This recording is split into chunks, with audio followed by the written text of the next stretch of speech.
Greetings and welcome to the Able Youth Tennis Sports Camp, coming to you live here in Music City, USA, Nashville, Tennessee, from the Centennial Sportsplex right here in Midtown.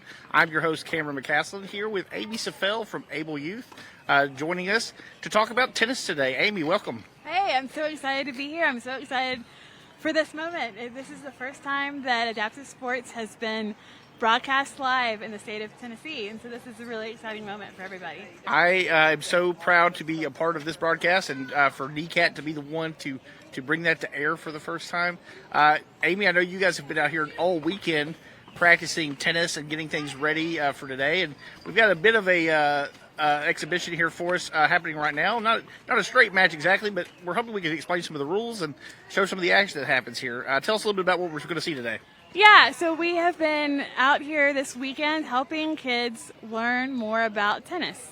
And so wheelchair tennis is usually played on a regular size court. The players get 2 bounces, and before they have to hit the ball, you will notice that they don't always even take the 2 bounces. Sometimes they don't need it, and so they just get to hit the ball whenever they can. But 2 is the absolute most. And in the close court here, we've got some of our older kids, and they are practicing on a full court. And then in the court, one court away, we've got our younger kids, and they are practicing, or they're playing on a short court.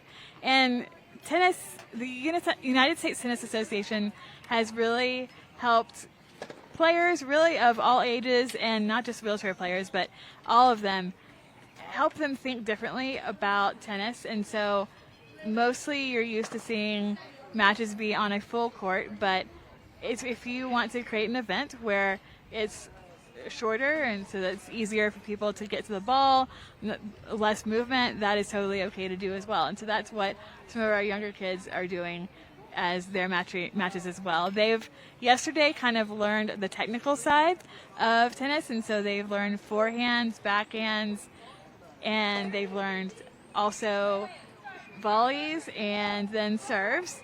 And then they've started to do more of the tactical side of things. How would I go about constructing a point? And so these are the kind of things that they are practicing today. Most of the kids have played tennis before, but maybe not to this extent and not yet on a competitive level. Now, Amy, can you tell me about some of the players that we're seeing out here on the court right now? Yeah, most of these kids are affiliated with Able Youth, which is the local wheelchair sports youth organization that I am the executive director of. And so we've got kids here ranging in age from 7 to 15, and they all have some level of experience with wheelchair tennis, but again, like I said, maybe have not played competitively before, maybe have not played in a match or a tournament. And so for some of these, this is their first time getting to do that. So for our viewers watching at home, Amy, can you talk a little bit about what Able Youth is? I know me and you have discussed it several times over the last few years, but for people that are tuning in for the first time, tell them what Able Youth is and what it does for people in our community. Yeah, Able Youth is a local nonprofit that helps kids with physical disabilities learn how to be independent through adaptive sports. And so studies definitely show that kids who play any kind of adaptive sports as people with disabilities go on to raise their level of independence. They go on to, at a higher level, to hold jobs. And there's so much that good that does out of adaptive sports. A lot of them learn social skills. They create friendships with kids with disabilities and without, because they have lots more to talk to their classmates. And so Able Youth does tennis, but also does 2 travel wheelchair basketball teams. We do local Super Sports Saturdays, 1 Saturday a month. We participate in adaptive rock climbing through Catalyst Sports. We do local races. We have 2 kids this weekend. They're at the Gateway Games in Missouri, and they are competing in track and field, and then that meet also has some other sports as well. So kids can really learn and do anything that they want to do. They can kind of practice it and learn it, and then they can have opportunities to compete as well. And it's great to see kids come. A lot of kids start with Able Youth when they get their first wheelchair. So sometimes we'll have kids as young as like 2 years old in our program, and then we go up through high school graduation and then help them get into their next stage of life.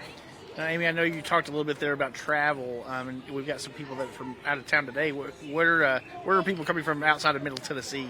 Yeah. For camp this weekend. For camp this weekend, we've got a couple from Murfreesboro. We've got one from Chattanooga. We have a couple from Franklin. We've got Hendersonville. So we've got a little bit of everything. Just in general, though, we get kids in Able Youth coming from. Sometimes we get them from Knoxville. Sometimes on our wheelchair basketball team, you have to play in the closest team to your home. So we even had kids coming from as far as southern Indiana before because we were the closest team to them. We are, mostly Middle Tennessee or mostly Tennessee, but we do have kids come because the need is so great for these kids to be able to learn what they can do and to be able to participate. I think that's super fascinating. Again, I know we've had this conversation several times over the years, but one of the things that really made a lot of sense to me was with Able Youth bringing people together who, again, look like each other. Look at that. Put that on camera, right? But just the idea of, having an opportunity to come together and play together. That's such a human thing to do, and so Able Youth being able to facilitate that, I think, is amazing.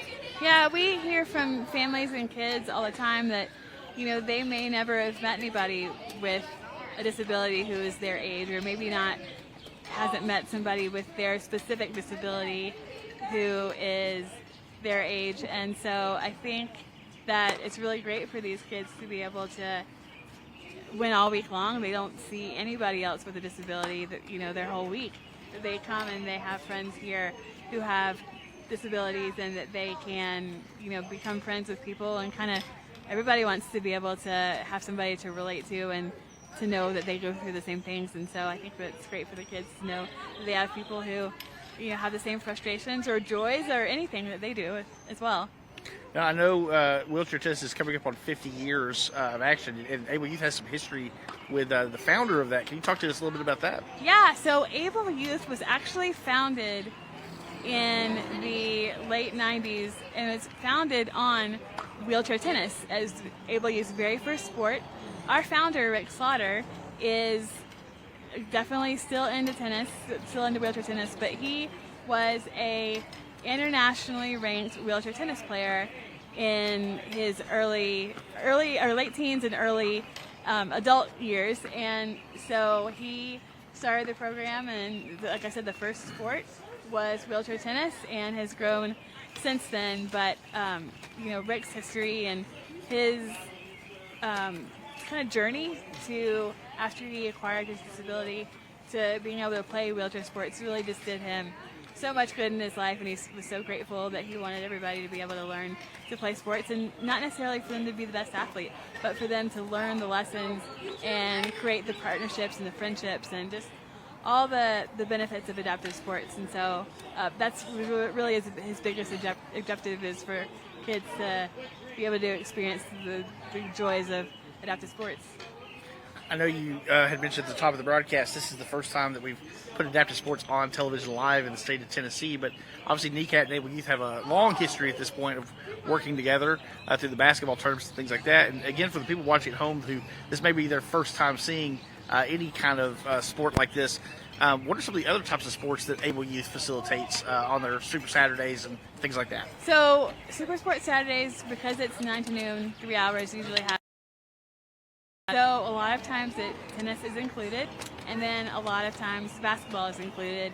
And like I talked about before, with tennis being very modifiable for kids' ability levels and their age and their strength, tennis is also like basketball like that, where maybe some weeks they're not scrimmaging against each other. Maybe they're practicing on passing or dribbling or maneuvering their chair while they're dribbling a basketball. So that's something too that we do quite a bit. And then we've also done things like rugby, or we've done lacrosse, we've done volleyball. We've really done all kinds of things. We also will just not do even like a sport, but we'll make up obstacle courses for them to do. We'll do kind of like just different races. We'll also do, though, independence kind of things, because it's really important for our kids to learn independent skills, because they don't do things the way that their friends do. And so for them to learn, we sometimes will make a relay race out of an independent skill. So they'll have to go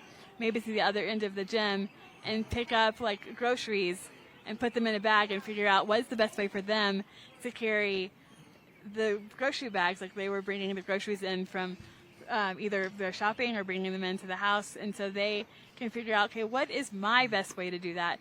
They don't have to do things like my sister or my mom or my friends, but what's my best way to do things? And so sometimes we will fuse sports into those kinds of activities, and they're expected to kind of fuse the two and learn new adaptive skills for everyday use. And variety is so important too, because I think you told me that like we obviously got a great turnout for the camp this weekend, but you've got other able youth athletes that have no interest in tennis, and they don't necessarily want to be here for this, but they may come out for one of the other sports that happens there.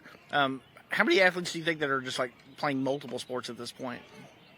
We actually really focus on them, trying to make them exposed to as many things as possible, just because you kind of never know what you're going to like until you're exposed to it. Right. And so Able Youth sees about 65 or so kids per year, and we try to make them have the ability to try as many things as they can, and hopefully at least one of them will stick, and maybe multiple of them will stick. We have several kids out here today that are really into tennis, but they also play on a wheelchair basketball team as well. We also have some kids. We have some kids who are going to the Peachtree Para Games in Atlanta in a few weeks, and so there they might compete in track and field, and yet they're doing tennis today here, or maybe they'll compete in archery and they're doing tennis today here. So we love for kids to just be familiar with how many things that are really possible for them in their lives. I love that. As far as if someone wanted to see more about what Able Youth is doing, where can they find out more information? We are at ableyouth.org, which is .org. Fantastic. It looks like we had a little break in the action right here, but again, I think it's a great time again to just talk through all the great things that Able Youth is doing in the community. We've had so many just good memories over the years, for the basketball tournaments to watching you guys do the rock climbing and all the other fun stuff that has kind of come together. Talk to me a little bit about the basketball tournament that we know is going to come back next summer. That's actually probably going to be in February. It's usually in February on President's Day weekend. I'm working on getting the dates set, but we hope to have that on President's Day weekend. But that usually brings in around 14 to 18 teams from around the country. Those are all youth teams, and there's 2 divisions, 2 age divisions on those. So you'll see kids playing from usually around 5 years old to about 18 years old. And if you maybe haven't seen wheelchair sports before, maybe this is your first time, if you see wheelchair basketball, you might think it's slow or that it's kind of, not competitive. But these kids, once they're told that they're allowed to compete and they're allowed to go hard and they're allowed to really get rough, then, that's what they're allowed to do. I think so many kids and have the perception or have been told the perception that people with disabilities, shouldn't be rough or shouldn't, be competitive, and you kind of learn that is, definitely not what's happening here. And so that's a lot of fun to see. And I think too, at those tournaments, kids are seeing, it's great that they're exposed to several dozen kids with disabilities through Able Youth, but then they go to these tournaments, and sometimes there's 300 people that have disabilities there, and they, really it broadens their horizons to think, it's not just me in Nashville, it's people all over, and it's all ages that are doing great things, and they're rocking it in life just like everybody else, playing sports and doing what they want to do. And so that's, I think it's great for kids to see from that perspective too, just how many people with disabilities are out there, and for once they're not the minority, they're the majority in those gyms. And I know historically that tournaments take place at MTSU. Yes. And of course our local team is the Music City Thunder. Yes. They just completed their season somewhat recently. How did they do this last year? They did great. We have 2 divisions, 2 groups, like I said, and the prep division is the younger kids, and those are about 13 and under. You can turn 14 in the middle of the season. And then the other kids, they're usually 14 and over, although sometimes the younger kids will also play a little bit on that team as well. And so the younger kids, we had a larger team of younger kids this year, and they did awesome. They made the national tournament, and they came out number 13 in the country, and that's a really big accomplishment. They came in as number 13 and then finished as number 13. Sometimes you'll get teams that, you kind of wonder if they're ranked properly, and they'll come out something, a lot different. They'll have losses, but they really held their own, and they did great. And then our older team did not go this year. They had a much smaller team and some people not able to participate. So they are excited for next year to have a little bit bigger team and to be able to, play and hopefully go to nationals next year. I love that. Like I say, we're in the middle of a break in the action right now, but it looks like some of our players are getting coached up over here, taking a little break, maybe get some water, things like that. Again, important to hydrate on days like this. For sure. It is hot out here. I know you say all morning long, we would encourage everyone to drink their water, put on their sunscreen, and all that fun stuff. Amy, any other advice you would give our athletes today that from what you've seen, where do we think we're going? Because obviously they're getting better as they go through this camp, but what's the next step after camp? How do you compete in tennis as a member of Able Youth? So it a little bit depends on what they want to do and what they want to accomplish. It's fine if they want to keep just coming to Super Sports Saturday and keep kind of doing it, little by little and recreationally, and tennis is a great sport for that, to just create relationships and just have fun playing. But there also are tournaments. There's a lot of tournaments here in the Southeast, and so we would love for some of the kids to be able to play in a tournament, and they'd be playing typically in a juniors division, so against kids about their own age. And so there's lots of, and also, there's some tournaments that are able-bodied and wheelchair tennis, but there's a lot of tournaments that are just wheelchair tennis, and so that's always great to participate in. So we're hoping that some of these kids can go to one of those tournaments here in the Southeast within the next year or so. And then we also are kind of looking and engaging what kids want to do, and so maybe getting some coaching that's more ongoing for those kids, maybe closer to their homes, that they can continue to play and practice. Now, I know Able Youth has got some great alumni in its roster at this point that have gone on to play college sports and play at the Paralympics and things like that. Can you talk to me about a couple of those players and who we might be seeing on television now, like ESPN and things like that? Yeah, so we have one alum who was in the Paris Paralympics named Zion, who is playing in the wheelchair rugby team, and so he's going to be going to Auburn, I think I can say that now, for this freshman year, and he'll be continuing though on the Team USA rugby team, and so that would be exciting for him. We also though have one of our alums is the coach at the University of Texas at Arlington's women's wheelchair basketball team, and so she has also played internationally and is great to be able to help those athletes kind of reach their next potential, and has also been traveling and doing a business where she is helping younger kids be able to reach that next level. So she's doing a lot here. And then I think we've got several kids who are looking in the next few years to be able to play collegiately. We have some kids who want to play wheelchair basketball collegiately, and then we've got some kids here that we're developing today who I think are going to want to play tennis. And so I know that there's around a dozen colleges that offer wheelchair basketball, but then there's, I think, even an increasing number that offer wheelchair tennis, because you don't have to have, if you were fielding a team of wheelchair basketball, you would have to have maybe 12 athletes. In tennis, you don't have to have quite that much, so it's easier to create that team.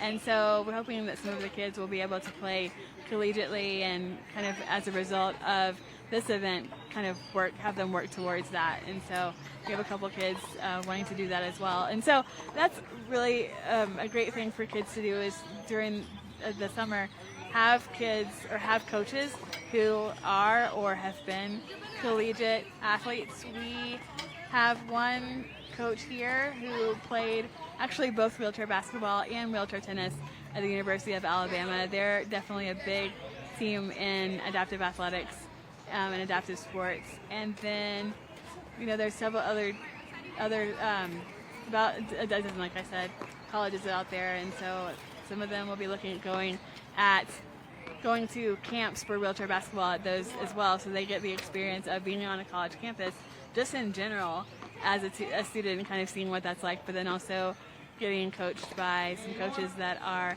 coaching collegiately and other players that are playing collegiately, and they can kind of tell them what it's like to be a collegiate wheelchair athlete.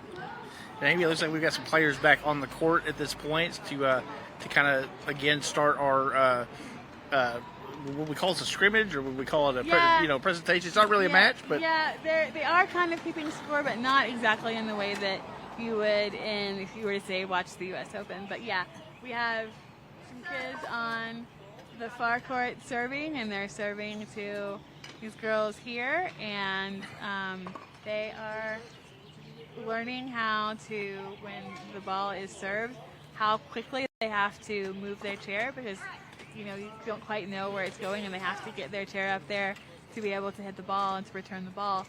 So they have to watch, and when the ball is thrown up, they should be taking their first big push, and then as the ball is hit, they should be taking their second and push and kind of figuring out where to go from there. Now, it seems like our players are trying to position themselves where the ball is at the side of the chair. Can you talk to me a little bit about that? Yeah. So in wheelchair tennis, if it's coming straight to the middle of your body, and this is actually that way in able-bodied tennis as well, if it's coming straight to the middle of your body, it's very hard to block it and get a good hit. So you're trying to get it to come off the side a little bit of you so that you can hit your forehand or your backhand. And also what happened there, and this happens in able-bodied tennis too, is if you're only as tall as you are. Right. And so if you got somebody who hits a higher shot and you can't reach, that's just how it is sometimes. Now, so it seems like most of the power obviously is coming from the shoulder on this, but also it's like some spin from the wheel and from the torso and things like that. What is the mechanics of that in your mind? Like, what is the best way to approach it? You got to know, I think, too, how to hold your racket and how to swing through. So a lot of times if you're trying to lift the ball, you've got to know and be ready to swing low to high. But if you want to create a certain kind of spin, then you want to be able to go not quite low to high. You want to be able to go a different way so that the racket comes underneath the ball and creates some spin. So it really depends on what you're trying to do and how the ball is coming towards you, because sometimes that will dictate how you're swinging.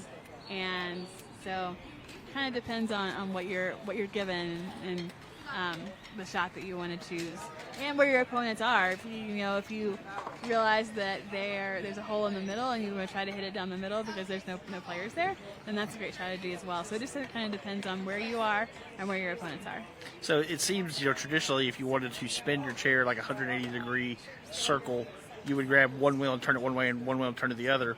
But here you got a racket in one hand. What is the movement there to help get that extra torque by spinning your chair? So you've got to, that's kind of, I think, where people figure out what size racket grip they want. So you have to be able to use that hand that you are holding your racket with to push your chair as well. So you can't just push with one side or you'll just keep going in circles. So you've got to really figure out how to do that. Also, these players are really tightly, they have a strap that really gets them tight in their chair, so that if they're wanting to get some more oomph to their ball, they can use their body, or if they're wanting to go a certain way, they can move their body a certain way, and it will help their chair be able to go that direction. Now, I know some of our athletes, not all, but some athletes use a special adaptive chair just for sports than the one that they may use in their daily use. Can you talk to me a little bit about that? Pretty much everybody wants to do that. Yeah. Because, first of all, it's great mechanically for the sport that you're trying to play. So you can see the camber of the wheels, which the wheels are pointed out, and that helps them be able to turn quickly. Right. They need to be able to turn quickly, and so the camber helps them do that. You'll see that they have small wheels in the front and in some cases in the back as well. And the small wheels, they seem like almost skate wheels. Is that how do you describe that? Yeah, it kind of is close to that. Okay. And that is because they're really going to be able to move their body in different ways, and so it helps them not be able to fall over so much. You for sure do see people who really go all out and do turn their chairs over, and they're able to get back up and things like that. But that is something that they want to try to keep their chair more steady, so they do that. Their foot plates in the front of their chairs is also helps create the positioning of their legs where they want to be able to play their sport.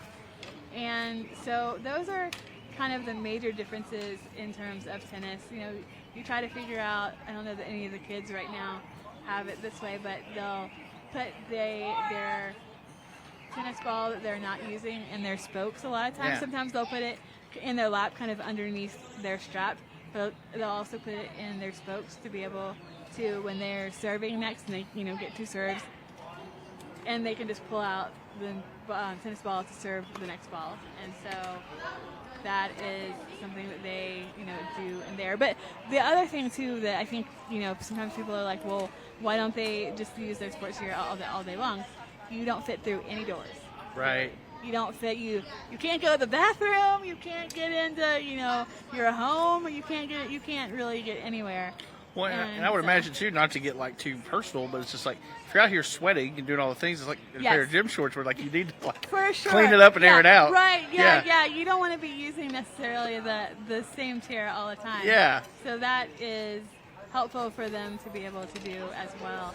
That to be able to just have something that's only gets used. And too, like if you're in the community, you pick up a lot of hair, maybe things or dirt in your wheels, and that's not great to be able to kind of slows the wheels down, and so you want to keep them kind of clean and to moving fast, and so you really want to keep your sports chair to be what you play normally. Well, what would you say, as far as you said, not all athletes are able to do that, but like what is the cost of a chair like that whenever it comes to like trying to get a sponsorship or just trying to pay for it out of pocket for cash? What does something like that cost? Yeah, these chairs are around $4,000 Yes, each. And this is so, substantial. Yeah, and that's, for able-bodied kids, if you want to play tennis, you just have to own a pair of shoes and get or buy a racket. And so for these kids to be able to play well, even just for fun, to be able to have a sports chair makes a huge difference. And so Able Youth helps pay for those chairs for kids to be able to loan out. It is also different too because so we have kids ranging here from age 7 to 15, and so the chair that they use at 7, they're probably not going to be able to use it at age 11. Right. And so that's $4,000 each couple of years for kids, for families that are already having to pay for medical costs for things, for just normal family living is expensive these days, and so it's definitely a hefty load, and so we're happy to be able to help them, their kids be able to do those things.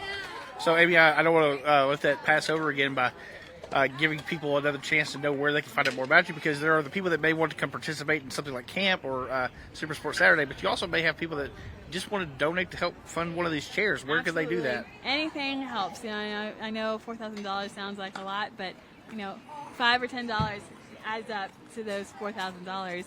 But you can go to ableyouth.org, and you can donate. You can learn more about us. We're also on social media at Facebook and Instagram, where you can learn, and you'll see lots of pictures of our event this weekend. And also, I think it's important to also know that you don't have to be a full-time wheelchair user to play any adaptive sport. A lot of times people will have either an amputation where they walk with a prosthetic, or maybe they'll have something like cerebral palsy or spina bifida where it doesn't prevent them from being able to walk in during the day, but they maybe wouldn't be steady enough to play sports. And that's completely fine. You do not have to be a full-time wheelchair user. You don't have to own a wheelchair to be able to play. That is also something that we can help out with, for kids, like we talked about, we help kids who don't have a sports chair. They may have their regular chair, day chair, and that's not good to play. We also have kids come who don't use a wheelchair at all full-time and wouldn't even have a day chair to even play in if they wanted to. And so that is also an option, that you don't have to be a full-time wheelchair user to play. We go back and talk a little bit about NECAT and kind of what NECAT Naval Youth Partnership, which has been years long at this point. But so one of the things that we have tried to encourage is to show people all the different paths to sports through television. Amy, I know you've had the ability to go through and take the classes and have a show on NECAT yourself and special guests on I don't know how many different talk shows and things. We were together, recently. But it's like, and of course things like this. But just the idea that like if you to give athletes, it's always good to play and participate. But professionally, there are also paths to do things like, work on video boards and work on television broadcasts. And can you talk to me a little bit about that and kind of what your hope for the future is with things like that? So, I think kids without disabilities think, oh, well, I'm going to want to be an NFL quarterback when I'm an adult, or I want to be in the NBA, or I want to be, the next soccer star. And the kids that get to do that as a career in general are very small. And so, that's one thing. But when you look at how many jobs out there are related to sports, and so many of them are media related, that you can have for sure a lifelong career in sports in something. And so the same kind of thing is applicable to our kids. Maybe they can't be a quarterback because they're a wheelchair user, although I will say that there is wheelchair football. There's a league for that as well.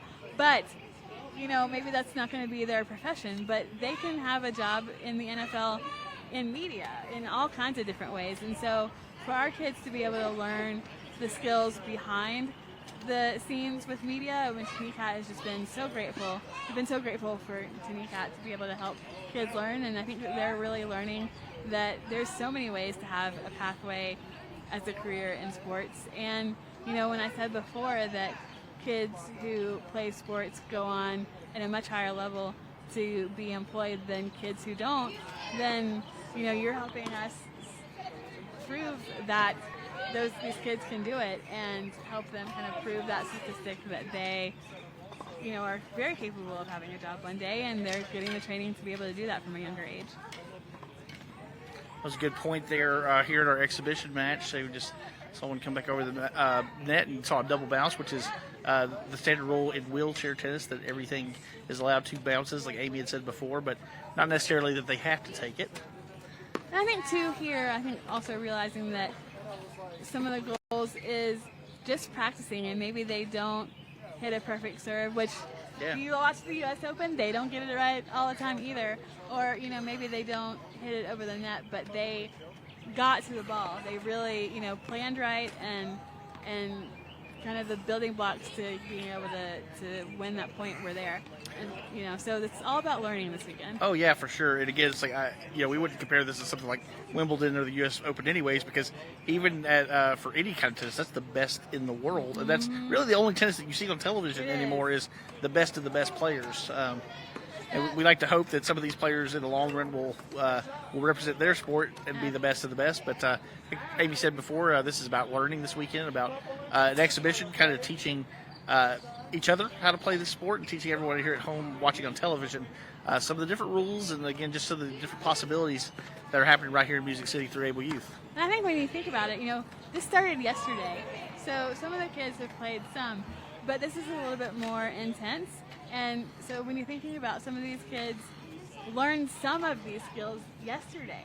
Yeah. And they are putting these skills to use. And so I think it's great to see the progress that they've made since yesterday, and that, no matter what part of it they are getting right and the success they're having, this is a way to set them up for success in the future and for things to be able to have more success in the future. Yeah, we've seen so much great teamwork and sportsmanship, and just I haven't heard anyone yelling or swearing or getting upset. No, everybody's been really happy, and it's not just because the cameras are on. I can attest that I've been here the whole time, and everybody has been really great to each other, really encouraging, and I think that everybody understands that everybody is just learning, and that everybody is just trying their best and to try to raise their game, and so it's been really great to see the kids be so encouraging. I know we've got some coaches that are, of course, giving instruction. Can you talk to us a little bit about our coaches that we've had out this weekend? Yeah, we have 2 kind of head coaches that are both from Alabama. One is named Cliff, and he works at the Lakeshore Foundation in Birmingham, Alabama, which is a big center for adaptive sports in Birmingham. And so he's been great helping our kids, both of the levels that we have, kind of the more beginners and the more older kids. And then we also have Avery Camp, and she is a former collegiate wheelchair tennis player and actually also wheelchair basketball player at the University of Alabama. And so I think she's been great so that they can see it from a wheelchair user's perspective, and that they can see, oh, you know, I can take this to the next level. I can play in college, and to give them things to strive for. I think that's super exciting. Again, I know, like you say, we've got players here from Alabama. I know you've got some alumni that are at Auburn we talked about earlier. There's all the different colleges that have these sports. We love those spaces. We love that the people are able to graduate out of Able Youth and continue to find places to play. That's so important. I don't remember the last time I played tennis. I played it in high school, and then at a certain point just kind of stopped doing that, and probably would have been good for me to keep that up. So for everyone still playing, more power to you. Well, also, I think it's a great kind of point into that tennis, you can play with people without disabilities who aren't in wheelchairs. And so for them, we've had kids that have played on their high school team and kids that can just play with their friends. And so I think it's great for them to be able to create relationships with people with disabilities and also with people who don't. Yeah. Well, Amy, it looks like we're wrapping up out here on this match, so we need to go ahead and probably call this one done today for our first live broadcast. One more time, tell people where they can find Able Youth on the internet. We are at ableyouth.org, which is .org, and then also on Instagram and Facebook. And one last time, I'm Cameron McCaslin coming to you live from Centennial Sports Complex here at Metro Parks, Nashville and Music City, USA with the lovely Amy Stafel. Amy, thank you for being here today. Thank you, Cameron. And for everybody else watching at home, go play some tennis with your friends and check out Able Youth online. We'll see you next time. Bye.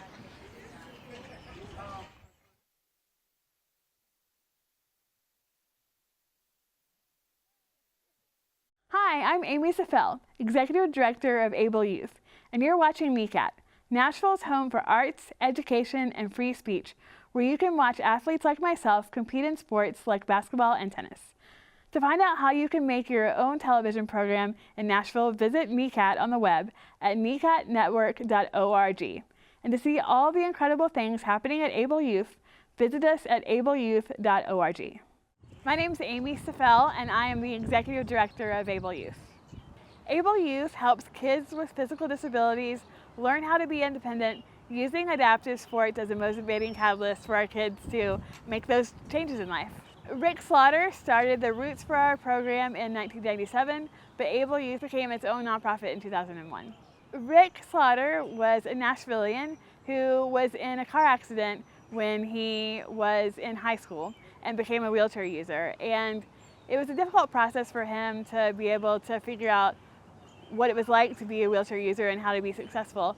And it was sports that helped him make those changes and help him realize that he could be successful in life. And so he started playing wheelchair tennis. He had been a tennis player before his accident, and he started playing wheelchair tennis, and it's really changed everything for him. And he also became someone who fit kids for their wheelchairs. And he would always ask kids, well, what do you do for fun? And the kids would say, well, I go to my brother's baseball game, or I go to my sister's soccer game. And he said, well, that's what your brother and sister do for fun, and what do you do for fun? And they would never have any answer because there wasn't anything for them to do. And so he decided to start a program, and so that's how Able Youth was born. So we are doing a USTA All-Comers Camp for the whole day today and half of the day tomorrow. So we've got kids of varying levels of tennis experience and ability and varying ages. So it's a camp for beginners or anyone who just wants to come and do a little bit of wheelchair tennis. We have two main instructors, and one of them is Cliff Cook. He's from Birmingham, Alabama, and he is with another program that does wheelchair tennis often, and so he's leading the camp. And then we also have Avery Camp, and she was a collegiate wheelchair tennis player at Alabama, and so she's helping from the perspective of a wheelchair user and helping the kids see also what could be next. So some of the kids want to be able to go on and play in college, and so she can help them see how that can be done. I am a volunteer on a committee, a USTA Southern Committee. So I work with Amy Safel, who works with Able Youth, and she's the one who organized the event and reached out to see if I'd want to help coach it. I first got involved in wheelchair tennis when I came to college. So I went to the University of Alabama with the hopes of being able to be a part of the wheelchair tennis team, and I was able to. And so I played at Alabama for 5 years, and that's sort of what started my tennis career, sort of.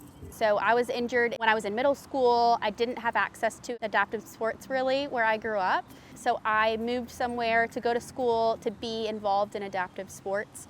And that's when I got started in wheelchair tennis back in 2017. And being involved in wheelchair tennis and just adaptive sports in general was so beneficial to me personally, and with my disability and my identity, it gave me a way to compete against other people, which is something that I grew up doing as a kid. I grew up being a gymnast, so I was sort of lacking that competitive outlet. So wheelchair tennis was just really formative in my time, and I've been in love with it ever since I started back in 2017. So I'm really happy to be able to do stuff like this. It's really, really fun to see like these young girls here, Obviously I wish I had something like that when I was their age, but it's really fun to get to do that with them. I am from Birmingham, Alabama, and I work at an organization called Lakeshore Foundation.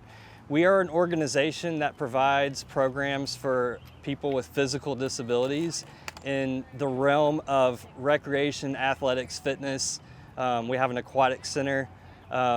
And I also happen to be the wheelchair tennis coach there, and have an adult wheelchair tennis team and a youth wheelchair tennis team. The way our organization in Birmingham got involved with Able Youth is the wheelchair tennis community is pretty tight, and actually adapted sports is tight, and different adapted sports programs around the country really know each other. And so Able Youth and Lakeshore Foundation have a long history of working together. Amy with Able Youth gave me a call, and she knew that I was involved with wheelchair tennis and asked if I would be interested in leading this program. And absolutely, I was interested. So happy to come up here and work with the kids and teach them all about this wonderful sport that they can play for their entire life. I got involved with wheelchair tennis. It's kind of a long pathway, so bear with me. I grew up a USTA kid, and I started playing tennis at a very young age. I went to clinics and participated in USTA tournaments and grew up a very competitive USTA tennis player. And then after college, got involved with USTA leagues, adult leagues. So I've played tennis all my life. And at Lakeshore, we had the opportunity to start a wheelchair tennis program. The USTA actually gave us some funding to help us get started. And so it was almost a full circle moment where I got to start imparting the knowledge that I learned over the course of my life and start teaching it to new players playing wheelchair tennis. I started as a volunteer. I moved here in 2004, and I grew up playing adaptive sports my whole life as well. And when I moved to Nashville, I wanted to be involved in some way, and so I started volunteering. And then when Rick decided that he wanted to take a step back, I became his assistant. And then when he decided that he wanted to retire, I'd just been laid off from my job, and so it was a perfect time, and I took his role. So I work for a company called Permobil, and we manufacture some of these chairs that people are using today in this event. And we have an engagement committee through my company, and they basically send out different volunteer opportunities. And I saw this one, and I've played tennis my whole life, and I saw this great opportunity to come and participate and help some of these kids learn a fantastic sport. So today I am volunteering at the tennis clinic they're putting on, and I got an email that they needed volunteers, and I thought that it was a good opportunity for me to kind of come back and give my time and help chase balls down, help wherever I can help out. I was brought to Able Youth because I was interested in playing wheelchair basketball, and I had played wheelchair basketball with another program before and found Able Youth as a program in Nashville. We have been connected to Able Youth for probably about 15 years. So he started out playing wheelchair basketball in Michigan, We moved here in 2006, and he really just grew with his talent and became really good at basketball. I mean, he started out not so great like everyone does, and the coaches and the parents are just so encouraging. So I really have seen him grow physically in his ability to play sports, and like emotionally and mentally. Just now he's back here volunteering. You know, he's been graduating from college for 5-6 years now, and he still loves it and appreciates the program and what they do for kids. So it's pretty cool. It's an awesome program. I'm here with my girlfriend and her brother. He has spina bifida. Laura showed me a week ago or so, and it was really, really cool. I didn't know it was a thing. It's really neat.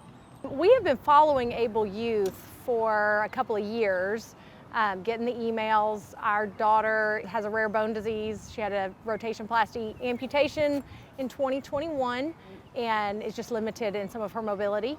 And she loves sports, loves to be active in all the ways. Able Youth has great opportunities for that. We haven't been able to make it to very many, but when she saw this one, she said, "Mama, I gotta go to this one."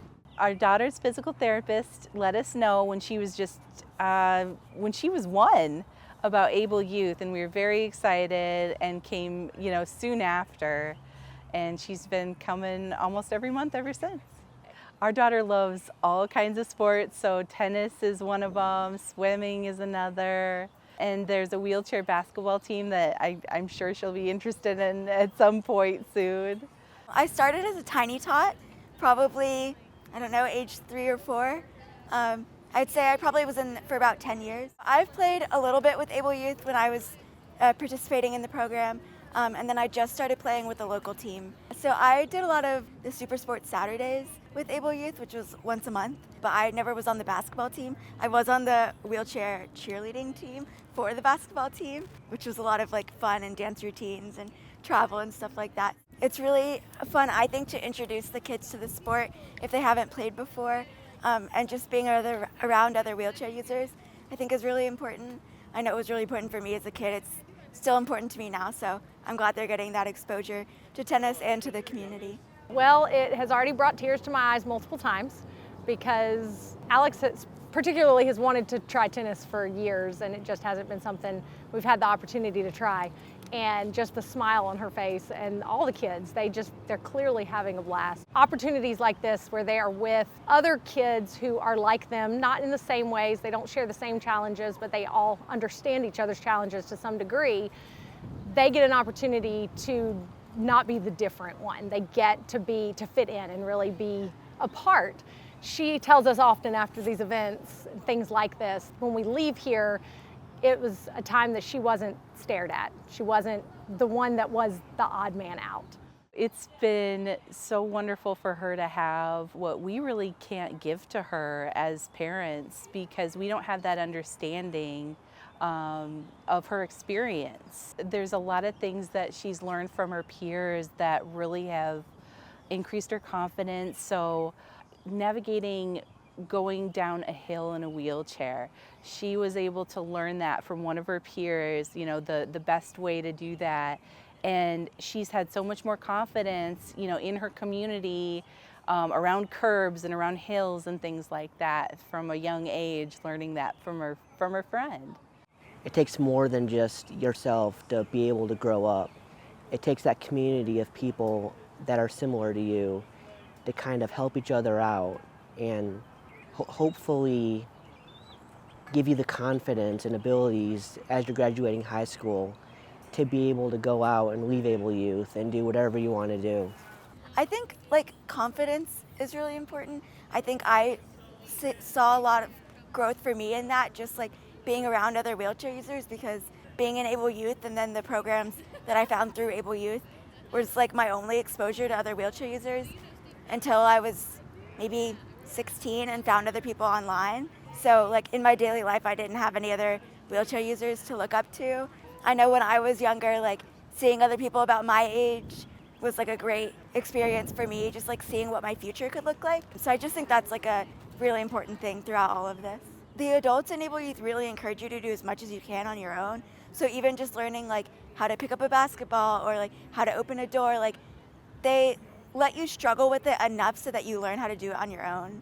but they're always there to support you. You might be thinking, oh, my disability is a little different and maybe I can't do that, but I can tell you that you can. I think that there's so many things that you can get involved in, so many different activities, that if something doesn't really strike your interest, there's so many things to do, and also if you don't try, you don't know. And there's a lot of kids that are at home and might not know anybody else with the physical disabilities, but here we have about 65 kids fully that participate year-round with things. If I could speak to someone, a young girl who's in a wheelchair or has a disability, I would say seek out opportunities wherever you can to get involved in wheelchair sports, whatever it may be.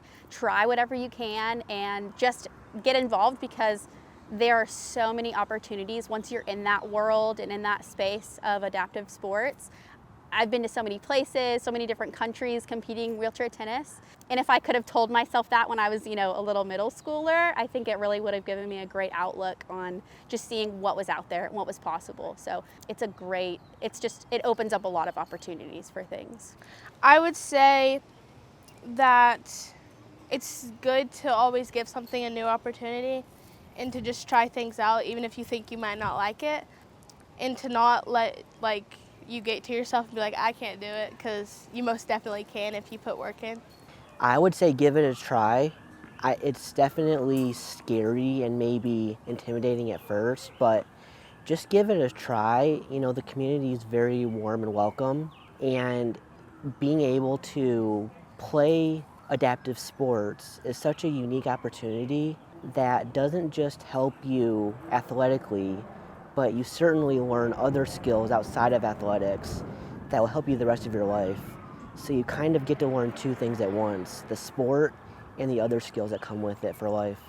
As far as kids being involved in programs like Able Youth or just being involved in wheelchair tennis or adaptive sports in general, I think it's pretty much the same thing as putting your able-bodied kids in sports. You learn teamwork, and you learn how to be a good winner and a good loser, and you learn how to work hard and just how to handle yourself, how to work with others. So, maybe the other layer or dimension to that is what I'm talking about with your identity, with your disability, and just feeling normal about that and learning what you're capable of. I think is super encouraging and good for kids with disabilities to see that you can go out and win a tennis match, even in a chair, Having a group of people that have similar differences and similar needs to you is very important, because it makes you feel accepted, I guess. And it also can help you overcome things and not just not be able to tell anybody because nobody would understand. Because my mom knew that me and Caitlin really liked tennis, and my sister used to do it when she was a little kid, and I don't usually do it a lot, but we knew that we all had to be in wheelchairs to do this, and I'm able-bodied. I have a disability, but I'm able-bodied and I can walk, and I just wanted to be with Caitlin. I'm glad that she's doing the same thing as me, because then I feel like I fit in. She's just really good at tennis, and I don't usually play it, so I want to learn like her. And last time I played, I think I did it standing up. I want to learn how to do it all different ways. My favorite thing is probably the community, just everybody. They're so nice. And we've already gotten so close, even though we only know each other for a couple hours. I started wheelchair basketball with Able Youth in 2009. So we had a fairly large wheelchair basketball team when I was playing. So I met a lot of people along the way that I ended up playing basketball with for 7 years. And to this day, we're still friends. We still keep up. We still go out to lunch, still keep in contact. So it's definitely that has fostered a way for me to have long-standing relationships with people. We've also had an awesome opportunity working with volunteers, letting them learn more about the wheelchair tennis components that are specific to wheelchair tennis, and this grows it. And so people become more knowledgeable about it. They can help either coach or get involved with other programs. The thing about tennis that is so important is that you can play it whether you use a wheelchair or whether you stand, and you can play on the same court. The only difference is if you use a wheelchair, you get 2 bounces. If you don't use a wheelchair, you get 1 bounce. I've played against able-bodied players for fun, mainly in doubles tournaments, So it would be doubles where we call it up down, where there's one able-bodied, one in a chair versus one able-bodied and one in a chair. And that's really fun. So tennis works really well just with all different kinds of ability levels. There really doesn't have to be much instruction to go out in a court with 4 people, whether they use a wheelchair or not, and have some fun together. It's really fun on the volunteer side. I think it's really fun on the participant side, like getting to see other kids in chairs and other adults in chairs. Yes, I would definitely recommend it. I think it's a great organization. So what I would say to another parent is, take the time to bring your kid to Able Youth to try it out and see what they think, and stay involved with the program, because there's so many opportunities that come along, other sports that us as parents maybe don't know how to make adaptive, but this group does. This group of adult wheelchairs has been doing these sports and can show these kids how to play different sports like climbing, like hiking, mountain biking, wheelchair tennis like we're here doing today. So I'd say keep involved, because Amy is always sending us emails that are just brand new things that I didn't even think of, like water skiing and canoeing. Not every kid that shows up really wants to be here, but they end up really having a good time and learning and making connections. Maybe you show up to a tennis clinic and you realize tennis isn't for me. Well, there's going to be some basketball players there and you're going to get invited to basketball. And just being connected, they do all kinds of events. So just stay connected and try to get involved. I've tried basketball, tennis, cycling. I did swimming for a little bit. I've tried volleyball. I tried soccer when I was little, but I didn't like it that much. This is my first time playing tennis. I have played soccer. Playing tennis, doing fun sports and stuff. I've learned how to swing a racket properly. I struggle going all the way through, so I've learned to go all the way through to the end right here, so where my arm will end close to my mouth. We've learned how to do a forehand, a backhand, and serve. How to hit it different, how to hit and move with the racket and move my wheelchair. Yeah, it's really fun. Yeah, it's very interesting and very helpful too. Definitely. And I'll probably practice what we've learned today at home, because I have a tennis racket at home. We do all kinds of things now, and I think that's part of the point, is just continuously realizing how many things there are for kids and people in wheelchairs that can do. And so the program started with tennis, especially because of Rick's history with tennis, and then wheelchair basketball was next, and those were kind of the 2 main sports for a while. But now we do track and field. We have kids actually this weekend at a track and field meet where there are also some other sports going on as well.